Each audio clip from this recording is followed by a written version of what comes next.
साहिवाल से खबर बताते हुए साहिवाल में बढ़ती हुई डकैतियों और कत्ल व गारत को साहिवाल की इंतजामिया पुलिस रोकने में नाकाम है। ताजरों और अवामुन्नास ने एहतजाज करना शुरू कर दिया है। तमाम मकातब फ़िक्र ने भी डकैतियों और कत्ल व गारत की भरपूर मजम्मत की है। इस पर साहिवाल की सारी अवाम और नवाही गाँव के लोगों ने भी एहतजाज में शामिल होने की काल दे दी है, जिस पर साहिवाल की तमाम इंतजामिया हरकत में आ गई है और साहिवाल DPO मोहम्मद काशिफ असलम साहब को बदल कर नया DPO मोहम्मद सुहेब अशरफ साहब को मुकर्रर कर दिया गया है और साहिवाल थाना फ्री टाउन के SHO मोहम्मद इरफान रसूल को बदल कर नया SHO उमर दराज साहब को लगा दिया गया है, मगर अभी तक डकैतियों के इस सिलसिला को रोका न जा सका।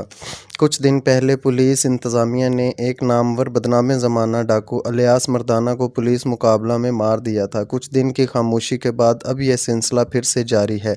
एक दिन में 3 से 4 जगह पर वारदात हो रही है। अब तो घर से बाहर निकलना भी मुश्किल हो गया है। हर तरफ खौफ का आलम है। अफसोस है कि राह चलते हुए आम लोगों और दुकानों पर बैठे ताजरों को लूट कर और कत्ल करके फ़रार हो जाते हैं।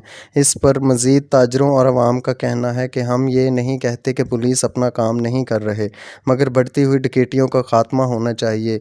मज़ीद इत्तेहाद बैनुल मुस्लिमीन के चेयरमैन साबका सिटी नाज़िम शेख एजाज़ अहमद साहब का कहना था कि इन डकैतियों को अगर ना रोका गया और इन डकैतों को अगर ना पकड़ा गया तो हम सारी अवाम साहिवाल की सड़कों पर निकलेंगे। फिर इंतज़ामिया हमें बुरा नहीं कह सकते, मगर हमारी साहिवाल की पुलिस इन चोरों और डाकुओं को पकड़ने में बुरी तरह नाकाम है। Syed Shahzad Hussain Naqvi, citizen reporter, the reporter news, Sahiwal.